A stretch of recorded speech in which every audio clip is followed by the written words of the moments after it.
We are back for an update. We are not connected to a computer yet, but as you can see, a lot of the soldering has been done. We just have a little bit more to do. We're going to go through each one of these little items here and talk a little bit about what I did and what I learned. Once I describe something about it, I will show you a little photo with a close-up. So first, let's talk about the ESCs. Wiring it was a bit of a challenge, and my orientation plan changed halfway through. Realizing that the power cables ideally would come best to the back here versus the side across the top of the ESCs. There's just not enough space to put the the thickness of the cables across, and then the space here is good enough for these wires here to do a proper bend radius onto the board here.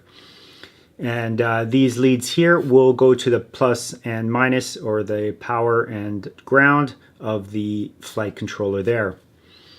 Wiring the motors was pretty straightforward, but again, this is my first time doing fine detail like this, and especially with the silicone wires, it was just so easy to strip them. Even with my fingernails, I was stripping them accidentally when I was soldering, and caused a little bit of grief. But all in all, it turned out good for this portion. I put a really short Dean's connector on there. It'd be ideal probably to have something smaller, but all my batteries, all my equipment is Dean's, so I'm going to see if I can suffer through it versus getting a new connector system in my with my batteries.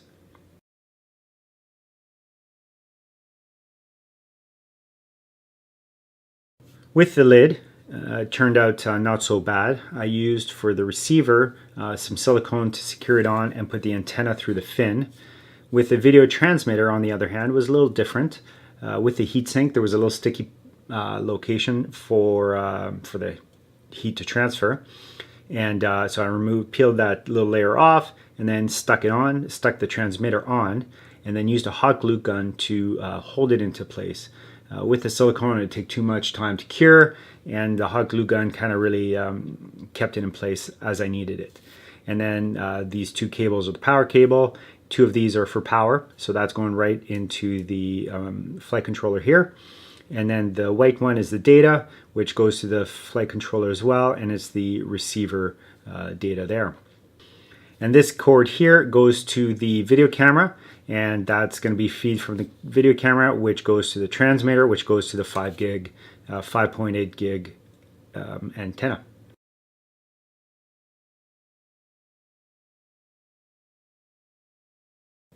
And with the flight controller, it was relatively straightforward. I had to do some changes because my original plan of placing the power cable across made the orientation of this here a little different, and so I had to kind of lengthen a couple to repair my mistake.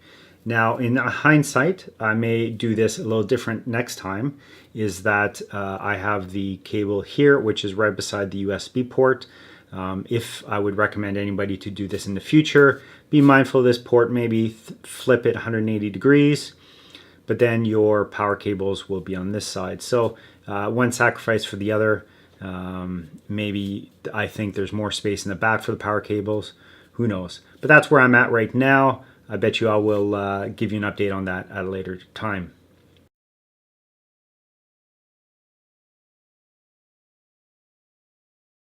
It was a bit of a short one, but there was so much stuff going on that I really wanted to spend the time and just show you the specifics versus moving on to the next step.